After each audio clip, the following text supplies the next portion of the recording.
Hi friends, நம்ம இன்றைக்கி போளி செய்ய போகிறோம். அதை எப்படி செய்யலான்ட்டு வாங்க வீடியோக்குள்ளே போய் பார்ப்போம். இந்த போளி நம்ம மாவு வளவலன்னு பிசைய போகிறதில்ல, சட்டுன்னு செஞ்சிடலாம். இது ஈஸியான ரெசிபி. அதுக்கு 300 கிராம் கடலைப்பருப்பு எடுத்திருக்கேன். அதை ஒரு அரை மணி நேரம் ஊற வச்சுக்கிறேன். ஊறின கடலைப்பருப்பை நல்லா களைஞ்சிட்டு கழுவி சுத்தப்படுத்திக்கங்க. தண்ணியெல்லாம் இருத்துட்டு அதில் திட்டமாக தண்ணி ஊற்றி ஒரு அரை வேக்காடுக்கு வேக வச்சுக்கங்க. வெந்ததும் ஆற வச்சு மிக்சி ஜாரில் பொடி பண்ணி வச்சுக்கங்க. ஒரு பாத்திரத்தில் தேவையான அளவுக்கு உப்பு சேர்த்துட்டு திட்டமான அளவில் தண்ணி சேர்த்துக்கிறேன். இதை நல்லா மிக்ஸ் பண்ணிக்கிறேன். உப்பு கரைஞ்சதும் 2 கப் அளவுக்கு மைதா சேர்த்துக்கிறேன். மைதா இல்லைன்னா கோதுமை சேர்த்துக்கங்க. நான் மைதாவில் தான் செய்ய போகிறேன். இதை நல்லா சலிச்சிட்டு சப்பாத்தி மாவு பதத்தில் நல்லா பிசைஞ்சு வச்சுக்க போகிறோம். இந்த சிம்பிளான ரெசிப்பியை சூப்பராக வீட்டில் அரை மணி நேரத்தில் செஞ்சிடலாம். மாவில் கொஞ்சமாக எண்ணெய் சேர்த்து நல்லா பிசைஞ்சிக்கங்க. பிசைஞ்சிட்டு இதை ஒரு 10 நிமிஷம் இல்லைன்னா அரை மணி நேரம் ஊற விடுங்க. சாப்பிட்டா வரும். இது ஒரு பக்கம் இருக்கட்டும். மாவு ஊற வைக்கிறதுக்கு முன்னாடி ஒரு 2 ஸ்பூன் அளவுக்கு எண்ணெய் தடவி ஊற வச்சுருங்க. ட்ரையாக இல்லாமல் இருக்கும். 2 தேங்காய் எடுத்து நல்லா உடச்சிக்கிறேன். இதை துருவி எடுத்துக்க போகிறோம். பூ மாதிரி மாவு நல்லா ஊறிருக்கு. மறுபடியும் ஒரு 10 நிமிஷம் நல்லா பிசைஞ்சிட்டு ஒரு 5 நிமிஷம் மறுபடியும் ஊற வச்சுக்கோங்க. இப்போது நான் கடலைப்பருப்பை நல்லா பொடிச்சு வச்சுருக்கேன். இதை ஒரு அகலமான பாத்திரத்தில் சேர்த்துக்கலாம். தேங்காய் பூ துருவி வச்சுருக்கேன், அதை சேர்த்துக்கிறேன். தேங்காய் நிறைய சேர்த்திங்கன்னா சூப்பராக இருக்கும் போளி. நல்லா கிளறி விட்ருங்க. இதில் கொஞ்சமாக சால்ட்டு சேர்த்துக்கலாம். இனிப்பு சுவையை எடுத்துக்காட்டும். எல்லாத்தையும் நல்லா மிக்ஸ் பண்ணிவிடுங்க. கை வைக்காதீங்க. தேங்காய் போட்டிருக்கிறதால சீக்கிரம் வீணாயிடும். இது கூட இனிப்புக்கு தகுந்த மாதிரி சீனி, வெல்லம், நாட்டு சர்க்கரை ஏதாச்சும் ஒன்று சேர்த்துக்கலாம். உங்களுக்கு விருப்பமானது தான். இதை சேர்த்துட்டு நல்லா மிக்ஸ் பண்ணிவிட்டு 3/4 ஸ்பூன் அளவுக்கு ஏலக்காய் பவுட்ரு சேர்த்துக்கலாம்.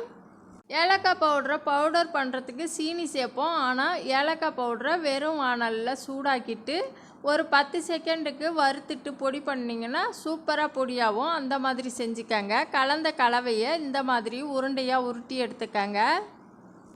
இப்போ மாவு நல்லா சாஃப்டாக வந்திருக்கும். இதில் ஒரு உருண்டையை எடுத்துக்கலாம். ஒரு உருண்டையை எடுத்து இந்த மாதிரி வட்டமாக எடுத்து தேய்ச்சிக்கங்க. தேய்ச்சிட்டு இதில் நம்ம உருட்டி வச்சுருக்கிற கடலைப்பருப்பு உருண்டையை நடுவில் வச்சுட்டு இதை சுருட்டி அப்படியே ரவுண்ட் ஷேப்புக்கு கொண்டு வர போகிறோம். மீதமான மாவை அப்படியே கட் பண்ணி எடுத்துடலாம் கையாலேயே. அவ்வளோதான். உள்ளங்கையால் வச்சு அழுத்தி அப்படியே நம்ம சப்பாத்தி கட்டையால் தேய்க்க போகிறோம். இந்த மாதிரி நம்ம போளினா மாவை வளவலன்னு எடுப்பாங்க. உளுந்து மாவு மாதிரி அழகாக சாஃப்டாக வரும். ஆனால் இந்த மாதிரி செய்கிறதால நம்மளுக்கு சீக்கிரமே வேலை ஆகிடும்.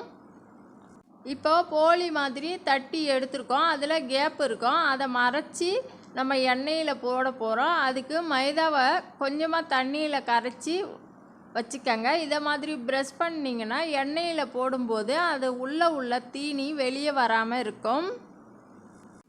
அவ்வளோதான். இதில் எத்தனை போட்டு பொரிக்கணுமோ பொரித்து எடுத்துக்காங்க. அவ்வளோதான் ஃப்ரெண்ட்ஸ். சுவையான சூப்பரான போளி தயாராகிடுச்சு சட்டுன்னு. இந்த மாதிரி உங்கள் வீட்டில் செஞ்சு பாருங்கள். எப்படி இருந்துச்சுன்ட்டு கமெண்ட்டில் சொல்லுங்கள். இந்த போளி சாப்பிட டேஸ்டியாக இருக்கும். அடுத்த ரெசிபி நண்டு கிரேவி. இந்த நண்டு கிரேவி சாப்பிட சூப்பராக இருக்கும். சட்டுன்னு செஞ்சிடலாம். சூடான எண்ணெயில் 4-5 வெங்காயத்தை பொடியாக கட் பண்ணி வச்சுருக்கேன். அதில் சேர்த்து வெங்காயத்தை நல்லா வதக்கிக்க போகிறோம்.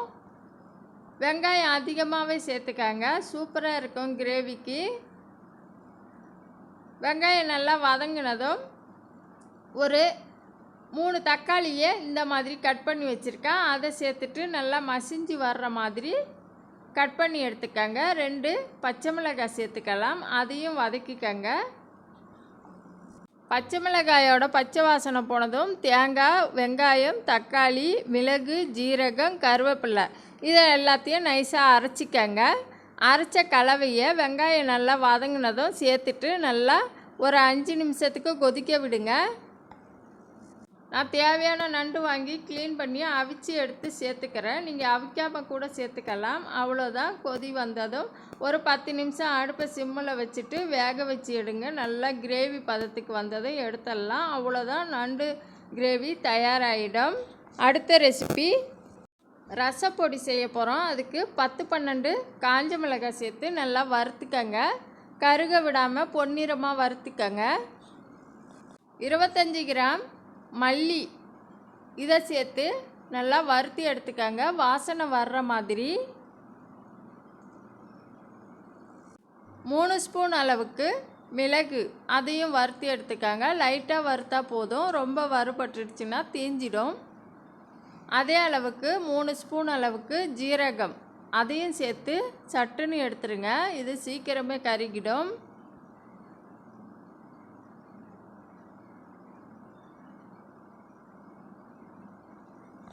25 கிராம் துவரம்பருப்பு இதையும் சேர்த்து நல்லா சிவக்க வறுத்துக்கலாம். 3/4 ஸ்பூன் வெந்தயத்தை சிவக்க வறுத்து எடுத்துக்கங்க. தேவையான அளவுக்கு கருவேப்பிலை இதையும் நல்லா ட்ரையாக ஒரு வதற்கும் வறுத்துட்டு அதையும் எடுத்துருங்க. இதை நல்லா வறுத்து எடுத்துட்டு ஆற வச்சுக்கலாம். எல்லாம் ஆறுனதும் மிக்ஸி ஜாரில் போட்டு பொடி பண்ணிக்கங்க. இந்த ரசப்பொடி சூப்பராக இருக்கும், மணமாகவும் இருக்கும் சாப்பிட.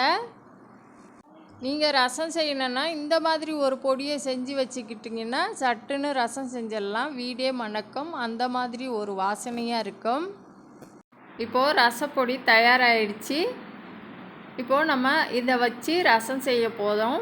ஒரு பாத்திரத்தில் 2 தக்காளியை கட் பண்ணி சேர்த்துக்கலாம். இது கூட கொஞ்சமாக புளிப்பு சுவை இருந்தால் ரசம் நல்லாயிருக்கும். இது கூட கொஞ்சமாக மஞ்சள் தூள், தேவையான அளவுக்கு உப்பு, இது எல்லாத்தையும் சேர்த்துட்டு திட்டமான அளவில் தண்ணி சேர்த்து நல்லா கையால் பிசைஞ்சு கசக்கி விடுங்க. இப்போது திட்டமான அளவில் மீண்டும் தண்ணி ஊற்றி ரசத்துக்கு தேவையான அளவுக்கு தண்ணி சேர்த்துக்கலாம். 20 பல் பூண்டு எடுத்துருக்கேன், அதை தட்டி சேர்த்துக்க போகிறோம். இப்போது அதையும் நல்லா பிசைஞ்சு வச்சுக்கிட்டு தேவையான அளவுக்கு தண்ணி சேர்த்துக்கலாம். தண்ணி சேர்த்துட்டு நல்லா கையால் பிசைஞ்சு விட்டுட்டு தேவையான அளவுக்கு தண்ணி சேர்த்துட்டு 2 ஸ்பூன் ரசப்பொடியை சேர்த்துட்டு நல்லா கரைச்சி வச்சுக்கோங்க. ஒரு வாணலில் 1 ஸ்பூன் அளவுக்கு எண்ணெய் சேர்த்துட்டு 3 காஞ்ச மிளகாய் சிவந்து வந்ததும் 1/2 ஸ்பூன் கடுகு பொரிய விட்டுருங்க. கடுகு நல்லா பொரிஞ்சதும் 1 கொத்து அளவுக்கு கருவேப்பிலை சேர்த்துக்கங்க. கருவேப்பிலையை சேர்த்துட்டு நம்ம கரைச்சி வச்சுருக்கிற ரசத்தை சேர்த்து 5 நிமிஷம் கொதிக்க விட்டுருங்க.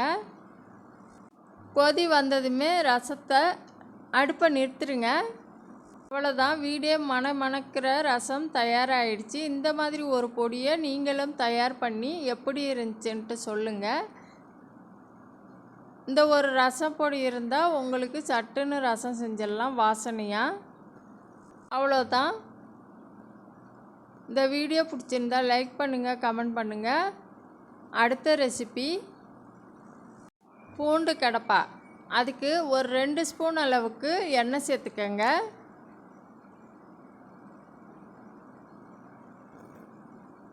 எண்ணெய் சூடானதும் ஒரு 10-12 காஞ்ச மிளகாய் சேர்த்துருக்கேன். இதை சிவக்க வறுத்துக்கங்க.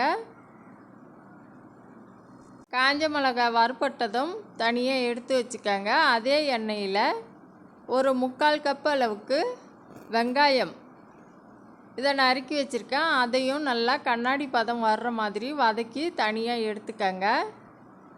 இது கூட கொஞ்சமாக எண்ணெய் சேர்த்துக்கலாம். எண்ணெய் சூடானதும் 3/4 கப் அளவுக்கு உரித்த பூண்டை எடுத்திருக்கேன். அதை சேர்த்து ஒரு 2 நிமிஷத்துக்கு வதக்கி எடுங்க, சிவக்க வேணாம். பூண்டில் காரம் அதிகமாக இருக்கும், அதனால் நம்ம 2 நிமிஷத்துக்கு வதக்கிக்க போகிறோம். இது கூடவே 2 கொத்து அளவுக்கு கருவேப்பிலை சேர்த்துக்கலாம், வாசனையாக இருக்கும். இந்த கடப்பா செய்கிறதுக்கு 4 பொருள் போதும், அதிக பொருள் தேவைப்படாது. சூப்பராக இருக்கும் இட்லி தோசைக்கு சாப்பிட. பூண்டு வறுபட்டுருச்சு, அதையும் தனியாக எடுத்து ஆற வச்சுக்கலாம். வறுத்த பூண்டை எடுத்துட்டு ஆற வச்சுருங்க. ஆறுனதும் மிக்ஸி ஜாரில் சேர்த்துட்டு நல்லா நைஸாக அரைச்சிக்க போகிறோம்.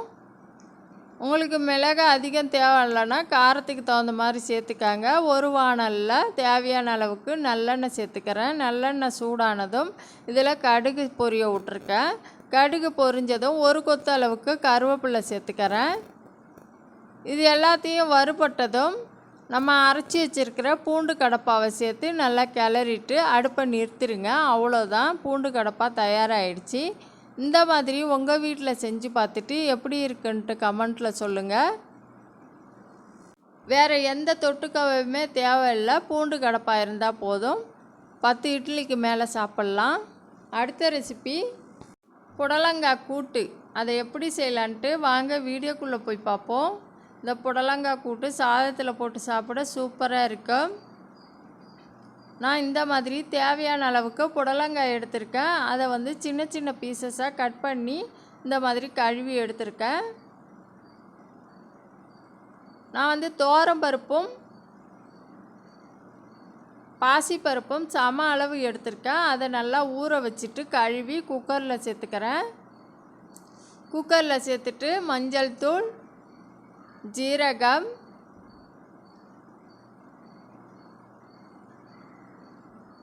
இது எல்லாத்தையும் சேர்த்துட்டு கொஞ்சமாக உப்பு சேர்த்துக்காங்க. புடலங்காயும் சேர்த்து ஒரு விசில் வச்சு வேக வச்சுக்கோங்க.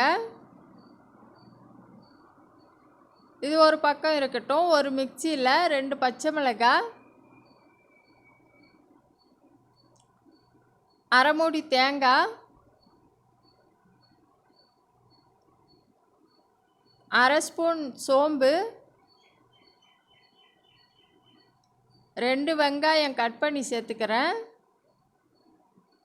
இது எல்லாத்தையும் நைஸாக அரைச்சிட்டு வேக வச்ச புடலங்காயை நல்லா கிளறிட்டு அரைச்சி வச்ச தேங்காய் கலவையை சேர்த்துட்டு ஒரு 5 நிமிஷம் வேக விடுங்க. அவ்வளோதான், ரெடி ஆகிடும். இதுக்கு ஒரு தாளிப்பு கொடுத்துக்கலாம். ஒரு தாளிப்பு கரண்டியில் எண்ணெய் சூடாக்கிக்கங்க. எண்ணெய் சூடானதும்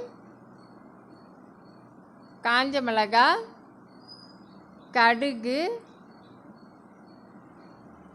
கருவேப்பிலை, அவ்வளோதான். இதை தாளித்து புடலங்காயில் கொட்டி கிளறி எடுத்திங்கன்னா சுவையான புடலங்காய் கூட்டு ரெடி ஆகிடும். இந்த மாதிரி உங்கள் வீட்டில் செஞ்சு பாருங்கள். எப்படி இருந்துச்சுன்ட்டு கமெண்ட்டில் சொல்லுங்கள். அடுத்த ரெசிபி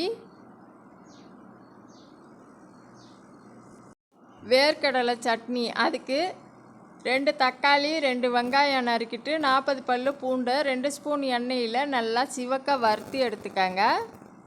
இது கூட 3 சில்லு தேங்காய் சேர்த்துக்கலாம். கால் மூடி சேர்த்துக்கங்க. சேர்த்துட்டு இது கூட தேவையான அளவுக்கு வேர்க்கடலை, இதை தோலெல்லாம் நீக்கிட்டு சேர்த்துட்டு ஒரு 7-8 காஞ்ச மிளகாய் சேர்த்துக்கிறேன். இதையும் சேர்த்துட்டு வதக்கி எடுத்துட்டு ஆற வச்சுக்கோங்க. ஆறுனதை மிக்ஸி ஜாரில் சேர்த்து நைஸாக அரைச்சி எடுத்துட்டு தாளிச்சிக்கோங்க. அவ்வளோதான், வேர்க்கடலை சட்னி தயாராகிடும். இந்த மாதிரி உங்கள் வீட்டில் செஞ்சு பார்த்துட்டு எப்படி இருக்குன்ட்டு கமெண்ட்டில் சொல்லுங்கள். தேங்க்யூ, பாய்.